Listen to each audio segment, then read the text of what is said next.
Maisog. Ayan na si MNR. At syempre, ayan na. Oy, Pasensya good na, morning. nagloko na naman yung net ko. Nakakainis eh.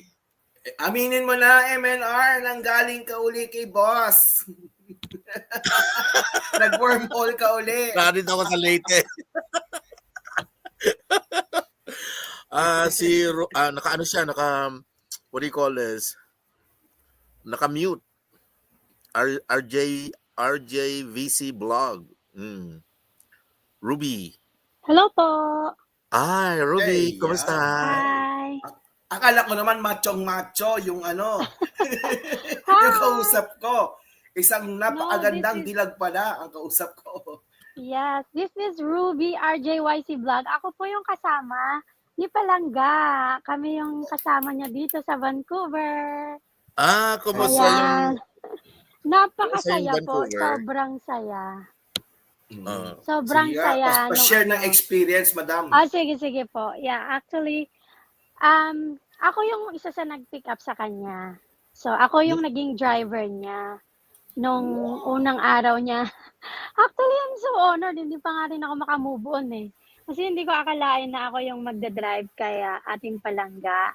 Maharlika. Ayan. So, ang saya-saya lang. Tapos, sa totoo lang, ito, hindi ko alam kung nakakahiyang sabihin to, pero ayoko talagang mag-drive sa downtown Vancouver kasi yung mga doon, street doon, one way, ganon. So, nakakalito. Nakaka-stress talaga. Tapos, I'm driving a truck. So, nakakaloka. Pero dahil kay Palangga, talagang nilakasan ko yung loob ko na mag-drive. At nakakatuwa na naging part ako nung journey na yon ng first time meet up ko kay Palangga, Maharlika. First time mo? First time, but I've been a supporter since 2016. Okay. Nung nag-umpisa si PRRD. Sorry to cut you, ma'am. May nabasa ako. Sabi ni Ma'am Yana, ikaw daw ang sponsor ni MD, kaya walang solicitation na nangyari. Sponsor talaga? Okay, eto yung lilinawin ko sa mga nanonood. Okay, kung sino man po, galing na to sa isa sa kapalangga ni Miss Maharlika dito sa Vancouver na part ng Team Alindog, Maisog, Vancouver.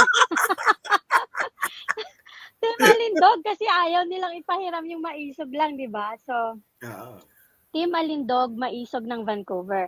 Hindi po totoo yung mga solicit na yan, mga sponsorship, whatever shit na sinasabi nila. Hindi totoo yan. That is a big BS. Kasi dito, sa Canada, sa US, alam mo yan, mahal na Reyna, at sa ibang parte ng mundo, wala pong free dito. You have to pay, guys. So, we have to be more smart pa doon sa parang ginagawa kasi tayong mga bungol nung iba dyan na may mga solicitation, chubanes, may mga ganyan-ganyan. Wala pong free dito. So, yung pinuntahan namin na event, it's a very nice place that you have to pay the venue and the food. There's no free in this world. You have to pay. So, kami bilang mga supporters ng ating Palangga, willing kaming magbayad, whatever, how much is it, kasi gusto namin siyang makita. Because sinusuportahan namin siya at yung ipinaglalaban niya. Hindi lang naman about kay PRR dito o sa Duterte. This is about what she's doing para sa mga mamamayang Pilipino. She's actually helping us na malaman ang kasamaan ng gobyernong bangag. And itinataya niya yung kanyang buhay. You know that? Buhay ang pinag-uusapan dito, tapos yung iba dyan, solicit. That's BS. Ang tanga-tanga mo naman kung maniniwala ka na may solicitation nangyayari, di ba? This is Canada, US, America, The Hague, whatever, anong parte ng mundo, there's no free. You have to pay. Madam, kasi ang mga kausap natin, mga freeloader talaga. Kasi sila, sa Pilipinas kasi, sanay sila na may nagdo-donate na mga OFWs. Okay naman yon kung mag-donate tayo sa kanila because we wanted to support whatever is it that they're doing. Pero kung ibabato nila yon sa legitimate na supporter na unang-una, hindi naman poor si Palangga, yayamanin yan. Hindi niya kailangan ng donation from whoever. Lahat tayo dito sa ibang bansa, nagtatrabaho tayo, right? So nagtatrabaho kami, meron kaming sariling salapi. Hindi namin kailangang mag-solicit at lalong-lalo na hindi kailangan ni Miss Maharlika ang mag-solicit.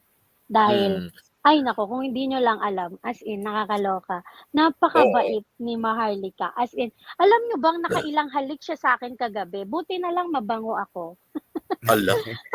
Naglalabasan na yung mga totoo. Oh, sa sobrang sweet niya, pag nagpapasalamat siya, thank you Palangga, I love you Palangga, ganun ang sweet niya talaga. Kaya, maaano ka talaga, maaantig ka na yung napakatapang na babaita sa harap natin, sa harap ng camera na talagang full force ang laban niya sa mga bangag. Pero in person, she has a big heart. Napakalambing at saka kalog din siya. Like, direct to the point talaga.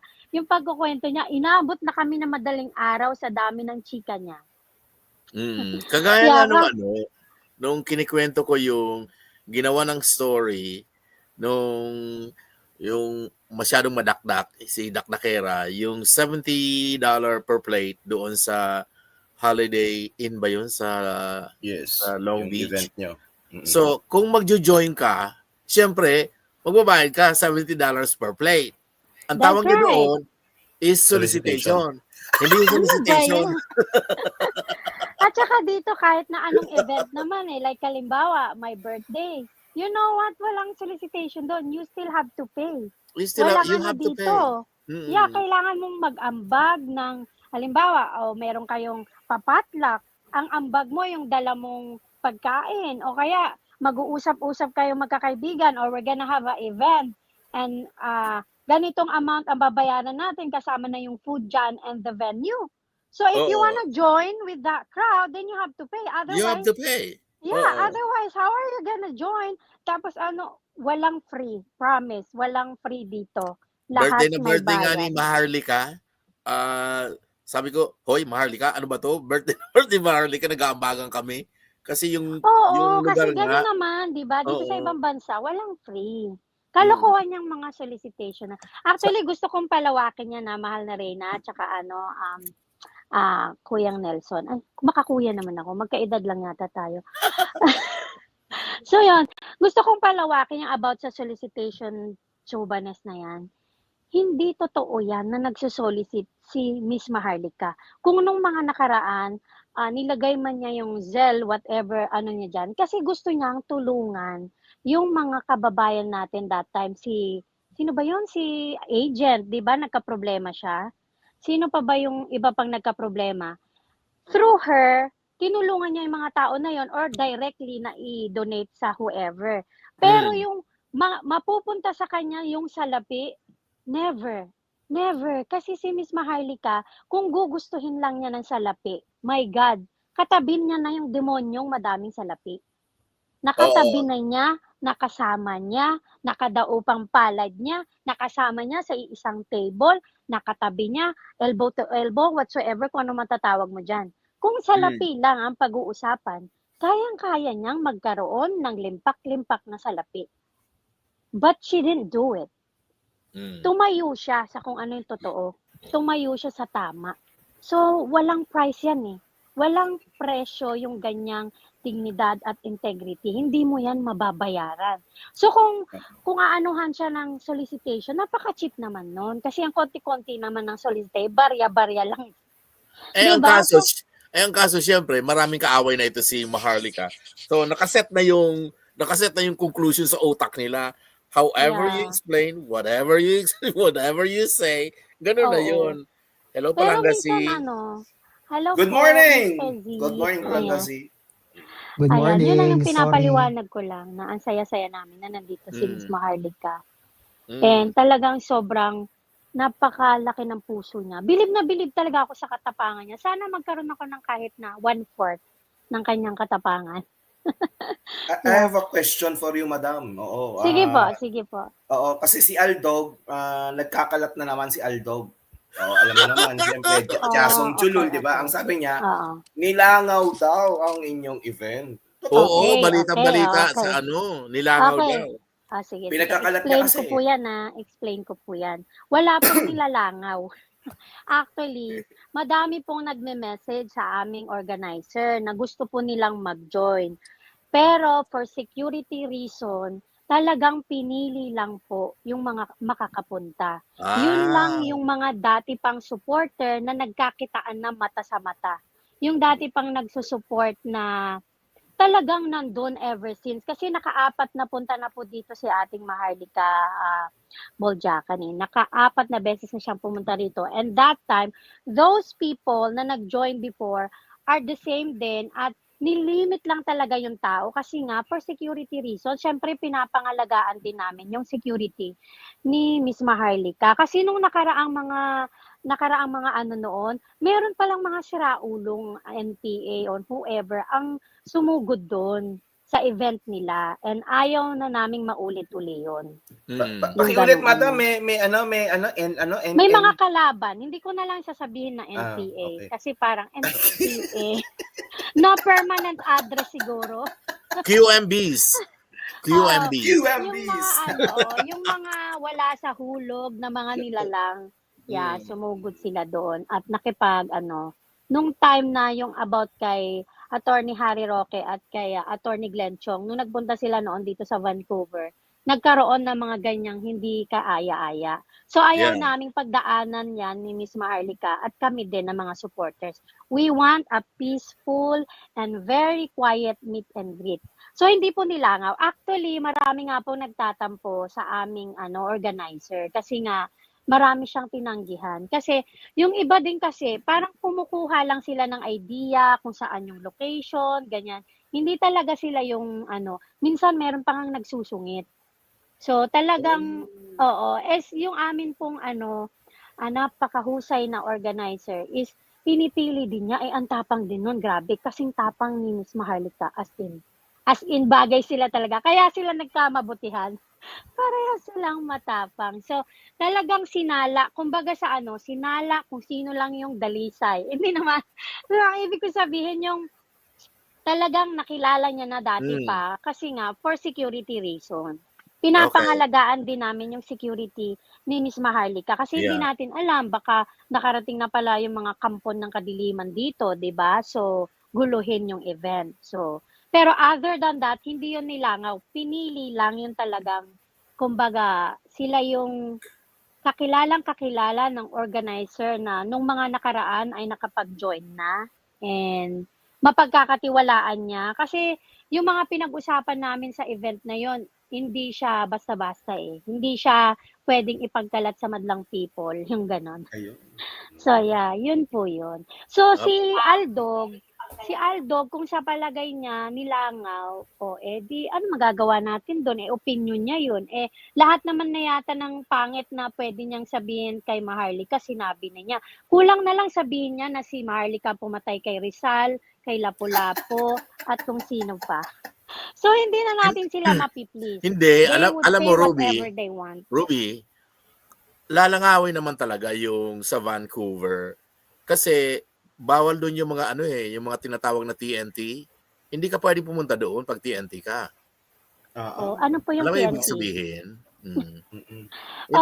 Tama, nagets ko. Oo, tsaka syempre kailangan din naming pangalagaan si Miss Maharlika kasi sorry naman sa inyo kasi sa inyo walang nagmamahal sa inyo, walang nagpo-protect sa inyo. Kami kasi minamahal namin si Miss Maharlika, inaalagaan namin siya, pinoprotektahan namin yung safety niya. So kung hindi nyo nakukuha yon sa mga supporters nyo, sorry na lang, wala tayong magagawa. Pag-inggit, pikit, ganun lang yun. Diba? Anong masasabi mo, Palangasi? Si Palangasi. Wala akong pake. Wala kang pake. may question ka ba kay Madam? May question ka ba, Palangasi? Busy ako, may nire-report ako sa OVP eh. Nako, delikado yan Sige. Super. Sige, mag-usap lang kayo dyan at may kinakausap ako sa OVP. Okay, copy that. Mas magandang ano yan, mas mahalaga yan. Okay. So, madam, this is the first time na na-meet mo si Yes, si at Mother saka Dragon. nakakatuwa nga kasi first time ko lang siyang ma-meet. Tapos ako pa yung naging driver niya.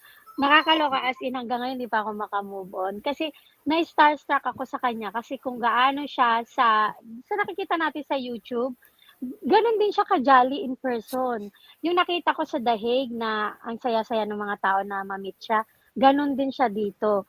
Nami-misinterpret lang kasi siya ng ibang tao kasi para sa kanila parang threat. Para sa tingin ko parang threat si Maharlika sa kanila kasi si Miss Maharlika ang dami nang nagmamahal sa kanya. Tapos yung nagmamahal sa kanya legit na tao walang bayad-bayad, walang ano. Like they have their own money. Hindi mo sila kailangang bibigyan kita ng this, supportahan mo ako. Walang ganun. Talagang legit na tao. Hindi siya yung may bayad or do this and I will give you something. Yung mga ganon. Walang ganon. Kaya, I think yung sobrang the word na misinterpret is you being very kind to them. Oo, kasi sadyang ano lang yun, in my humble opinion, ito ay isang sadyang paninira kay Mother Oo. Dragon, kaya nila to ginagawa. No? Oo, tsaka may plano talaga. Nakikita ko talaga parang operation, durugin si Maharlika, parang ganun. Pero ang masaklap kasi, hindi sila nagtatagumpay. Especially sa mga OFW, I don't think so. Hindi nyo kasi mauuto ang mga OFWs, ang mga nasa ibang bansa. Most of mga supporters ni Palangga, nasa ibang bansa. Kasi kami yung mas nakaka-relate sa nangyayari. Tayo, na mga nasa ibang bansa. Diba, Sir Edwin? Ay, Sir Edwin, Miss Edwin, ay, Madam Edwin. Ay, Mahal na Reyna. mahal na rin na. Oo, Tayo oo. yung nakaka-relate sa totoong nangyayari sa Pilipinas. Tayo yung nakakakita ng napakabagal na pag-usad ng Pilipinas. So nakaka-relate tayo sa mga ine-expose ni Maharlika na para sa taong bayan yung ginagawa niya. Kung sino man yung nilalaglag niya, yun yung mga tiwali. Kasi kung si Maharlika nagmumura man yan siya, ang minumura naman niya yung mga hindi kaaya-aya sa gobyerno eh. At saka alam niyo ba kung ano yung isa sa hinahangaan ko sa kanya? Ito talaga ang hinahangaan ko talaga kay Miss Maharlika. Yung kahit na sino ka pa, kahit na DDS supporter ka pa o claiming to be DDS supporter, pag nakita niyang mali yung ipinaglalaban mo o yung ginagawa mo, boboljacking ka niya talaga. Wala siyang Of pinipili. course. Ganon siya katapang, hindi yung pagkakilala ka niya, hindi na ako magsasalita kasi kakilala ko siya or DDS vlogger siya. No. Ang nagustuhan ko sa kanya, ipinaglalaban niya talaga kung ano yung tama. Hindi kung ano lang yung makaka-benefit sa kanya. Yun ang nagustuhan ko sa kanya. Kahit sino ka, wala siyang pakialam. Okay. May tanong lang din ako, madam. Kasi Sige po. sa this past few days, naging issue yung Homba at yun nga may black ops kay Spokes Harry, no? Napag-usapan niyo rin ba yan diyan sa Canada, diyan sa Maisog, Vancouver? To be honest, with the days that I've been with her, no. Hindi namin Hindi niyo napag-usapan kasi for us it's so lame. Sa totoo lang. Kumbaga parang walang kwenta yung ganong pang-aatake nila kay Attorney Harry Roque. Pero ito, ang saya, nakausap namin si Attorney Harry Roque. Tinawagan niya si Attorney Harry Roque in front of us. So, nagchinika-chika namin. So, ang saya lang talaga. Ang saya. Tapos, nagbigay kami ng support kay Attorney Harry Roque na full force ang support ng Alindog, Maisog, Vancouver sa kanya. At Pero ako, sa opinion ko about the Humba, papansin na lang kasi yun sa totoo lang, nagpapansin lang yung hindi pinapansin, yung ganon. Papansin na lang na nag-create siya ng whatever. I don't even know why they don't know the meaning of respect. Kasi kung nire-respeto nila si Attorney Harry Roque, hindi na lang sana yung awayan ang tinitignan Dapat ang tinitignan nila yung mas matanda sa kanila si Attorney Harry Roque. Tapos si Attorney Harry Roque, nandyan, full support kay PRRD. So if they're claiming to be a supporter ni PRRD, bakit mo titirahin yung number 1 na supporter ni PRRD, di ba? Doon na lang So, makikita mo na meron na talaga silang agenda. Meron ng ibang Yeah. Gets. So, kasi nung isang araw, nagbigay ng mensahe si Kong Pulong, si PRRD via Kong Pulong, na kung naalala nyo, no, na sinabi nga niya na ang bilin nga daw ni PRRD is hindi mo na kailangan magpaalam, do your thing. And then they twisted this statement, no, or tawag dito, mensahe ni PRRD para kay Spock Sari. In your opinion, ano ang kahulugan ni PRRD dun sa mensaheng yun? Para sa akin, ang kahulugan ng meaning na yun ni PRRD is binibigyan niya na ng go signal si Attorney Harry Roque na gawin mo kung ano yung nararapat. Gawin mo na kung ano yung nararapat. Hindi mo na ako kailangan makita.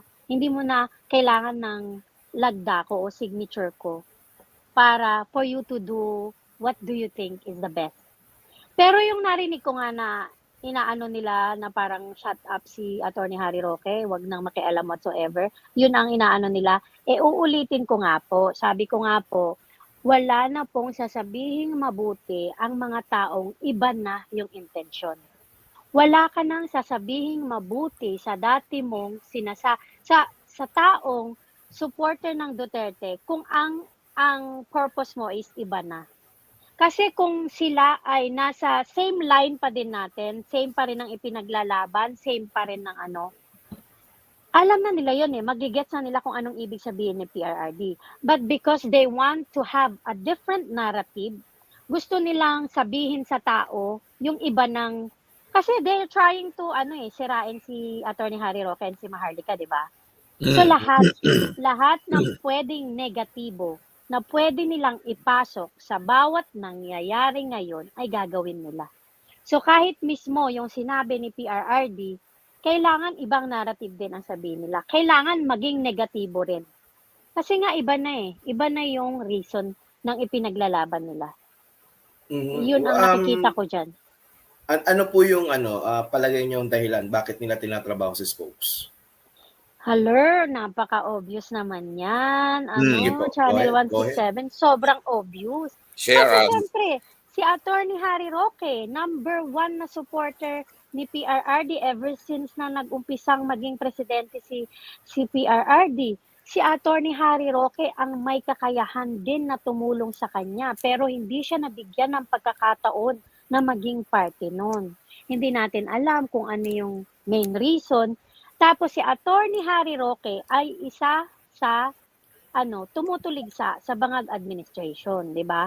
So syempre, kung tutuligsain mo yung bangag administration, merong mga taong mag-uutos sa ibang tao na patumbayin niyo yan si Harry Roque, ito, yan. Yan yung nyo, gawin nyo yan, ito yung nyo. So nagiging iba na yung narrative. Yung umpisa noon, magkakakampi pa lahat, pero ngayon, iba na talaga. Pero, kasi, sige sino ba talaga ang pumili kay Kaufman? At in other words, sino ang nag-decide pumili kay Kaufman at hindi piliin si Harry Roque? Sa totoo lang, ako naman po ay naniniwala din sa desisyon ni Vice President. Kasi siya naman po ang nagdesisyon niyan. At napakatalino ni VP Sara. Okay. She knows what she's doing. Ngayon, hindi lang natin alam kung anong klaseng, they're in politics, right? They know what they're doing. They know when, may mga timeline kasi yan when is this gonna happen, when, in my opinion ganun yun. Naniniwala ako kay VP Sara na merong tamang panahon sa mga desisyon na ginagawa niya. Yun ang nakikita ko dyan. And also, VP Sara's decision. Okay po. Here's a follow-up question. Isusugal mo ba yung buhay ng tatay mo for making a bad decision? Kasi right now, wag nating sabihin na bad decision yung ginagawa niya. Kasi pag sinabi nating bad decision yun, parang hindi na natin sinuportahan yung mga decision niya, right? Hindi. Naitatanong ko lang kasi yun ang mga nababasa ko about not selecting Harry Roque. Especially the fact na yung argument is that, kagaya nga ng sinabi mo, napakagaling ni Attorney Harry Roque. Oo, kaso ang nakikita ko kasi diyan, Reyna, kaya hindi niya siguro nilagay si Attorney Harry Roque kasi meron din po siyang sariling ipinaglalaban. Hmm. Baka makasira 'yon sa pag-aasikaso ni Attorney Harry Roque sa kaso ni PRRD. Tapos ano, kasi 'di ba meron din po siyang may kaso po ba siya sa Philippines? Meron, 'di ba? Ginawan siya ng mga Oo. ano-anong kaso ni Marcos Jr. So, 'yun ang nakikita ko diyan. Ayaw siguro ni VP Sara na magkaroon ng hati na atensyon si Attorney Harry Roque. Pero ang alam ko nakakapagbigay naman ng suggestions or um, like mungkahi si Attorney Harry Roque. Siguro yung timeline lang ng implementation siguro ang hindi pa nagagawa. Pero I'm pretty sure na nakikinig naman si VP Sara sa kanya. Pero hindi lang natin alam kung kailan siguro yung time na yun. Pero I still believe sa mga desisyon ni VP Sara. Alam ko matalino siya. She knows what she's doing and it's just in case na dumating yung time na talagang pumalpak na ng bonggang-bongga si Kaufman. Alam naman ni VP Sara ang Yeah. gagawin niya. Nabasa mo ba yung latest about Kaufman? Oo nga, ba't ganun? Atras-abante na ba siya? Ba't Di ba, ganun? Atras Abante? Ang una is that umatras siya doon sa lead prosecutor kasi according to him, wala siya nakitang conflict of interest after the lead prosecutor explained himself na according to him, ay hindi naman anya ako ang nagtrabaho nung kaso. Nakalimutan ko na yung pangalan nung client nila. Si Bemba yata yun. Si Bemba ba yun? Because it was his staff daw yung gumawa. Okay, fine.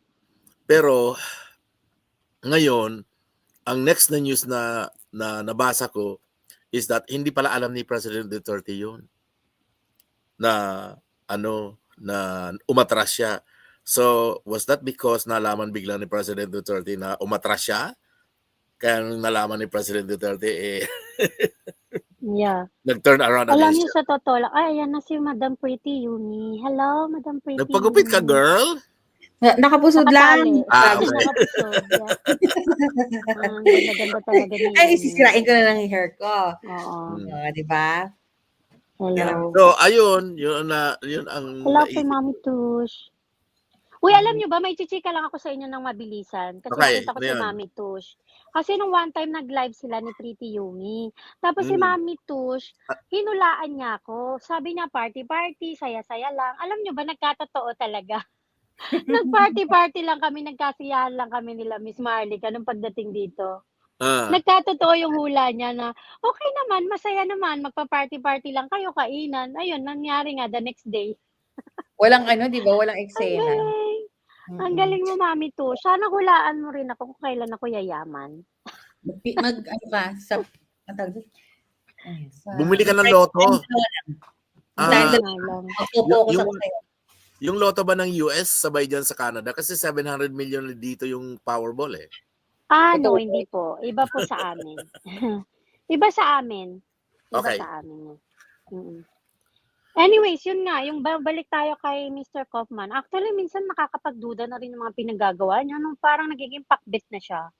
Parang halo-halo na yung mga kaya nga ang decision feeling ko, binibira nila ngayon si Maharlika as in, sabi ko, siguro kako, they're reading na hindi siguro makakalabas si President Duterte, kaya nire-ready na nila yung minds of the Filipino people that this was all because of Maharlika.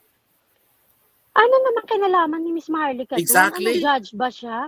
Alam niyo, sa totoo lang, alam niyo, yung brain cells ko, parang umaano yung brain cells ko eh. Parang nakakatanga yung na yan, narrative na yan. Nakakatanga, nakakabobo, lahat na ng nakaka. At ang maniniwala na lang dyan talaga, may something na rin sa utak niyo pag maniniwala kayo dyan. Ganun na ba ka-powerful si Miss Maharlika para maano niya, na siya yung maging dahilan para hindi makalabas sa PRRD? O I've heard pa nga na sinisisi siya na daw ang dahilan kung bakit nadala si PRRD sa ICC. Sa totoo lang, nakakatawa na. Tawa kami ng tawa nung magkakasama kami na yan na yung narrative. Kaya nakakaloka talaga. As in talagang force na sila sa pagsira kay Miss Maharlika. Pero I'm pretty sure, hindi nyo ganon basta-basta magigiba si Miss Maharlika. Yeah. Hindi nga yan natakot kay Butod kay Yeah. kay Yeah. Bangag, hindi nga natakot. Sa inyo pa kayang mga alpots. Ewan ko sa inyo. Yeah. Ayaw ko sanang gamitin yung alpots. Pero mga ganitong senaryo, nakakaloka na nakakatanga. Yung mga pinagsasabi nila. What do you have to say, Yumi? Well, kanino ba? Kay doon sa nagpakalat ng bagong video? Mm-mm. Tanga nga eh. Yung kay yung pinakalat na si Maharlika daw talaga may kasalanan nun.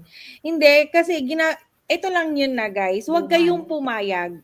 Huwag kayong pumayag na pagmukain kayong tanga. Nililigaw. Kasi kung kayo maniniwala, malinaw na wala kayong pag-iisip nun. Kasi lahat na lang ng panoorin nyo, paniniwalaan nyo. Pero Correct. malinaw naman doon sa video na yun na nililigaw nila ang istorya at gusto nilang idiin si Mother Dragon. Walang pinagkaiba sa Quadcom at kay Virus na lahat ng ng kaso nung nililitis si FPRRD idinadirect kay FPRRD lahat.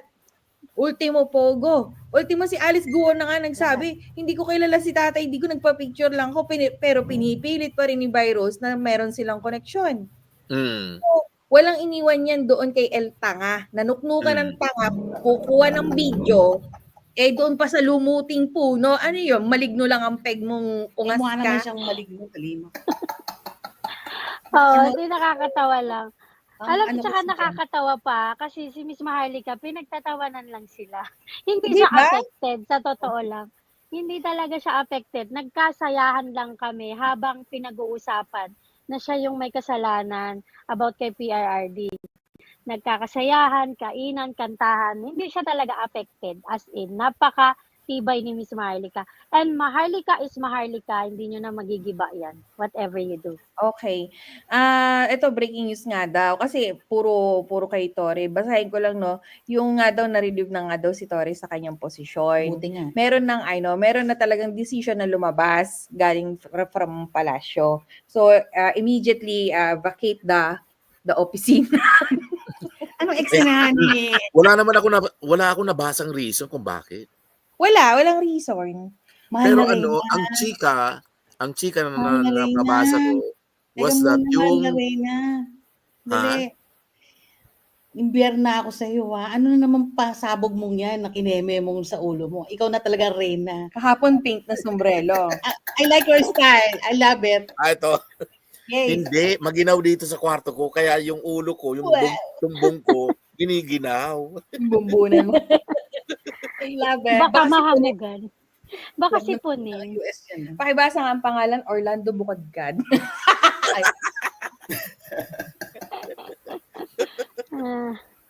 Orlando Bukadgad yan, si Orlando Bloom. Mami Tush, good morning. Good morning. Wala Good morning pang- kay Mami Tush. Sige, go ahead.